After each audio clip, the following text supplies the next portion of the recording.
How do you protect end buyer if the seller in a lease purchase gets a lien or a judgment against them that it gets attached to the property?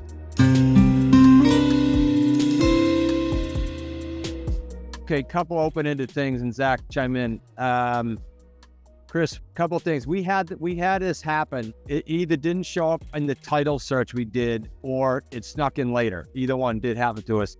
We had to rectify it. So the answer is every deal. There's a deal after deal every time, right? And there's pivots, but it just depends on the type of lien. And we had to get after it and solve it with the owner who was in Afghanistan at the time. That can happen on a lease purchase, is my answer, and you got to deal with it. Also, I mean, part of the factor will be if the seller has equity in the deal and stuff like that as well. Go ahead, Zach, address that. This is important. Yeah.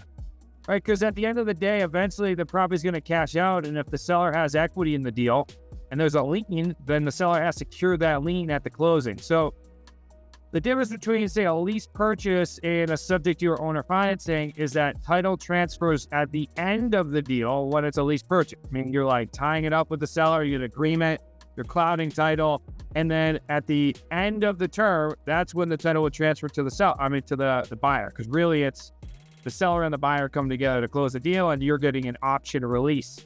That's how it's typically written up, something along that, like an option release at the closing. So that if that seller has equity in the deal, they're going to cure that lien at that time frame in order to provide clear title. They do have equity, like Zach alluded to, and there's a lien. And check the state that you're in, for example, there'll be statutory mandatory interest, right?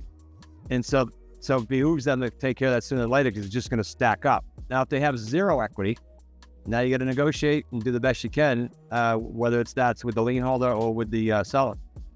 Yeah, that's why you're better off, of course, if there's little equity in it, to go right to a subject to deal.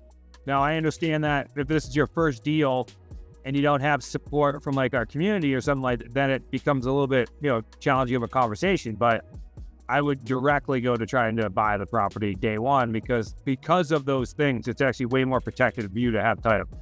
Let's address the what ifs and yeah buts now though too. Yeah. Because we've done, I don't know what the number is, guys, between me and Zach and Nick in the community, but let's say it's somewhere over 1,000 total deals.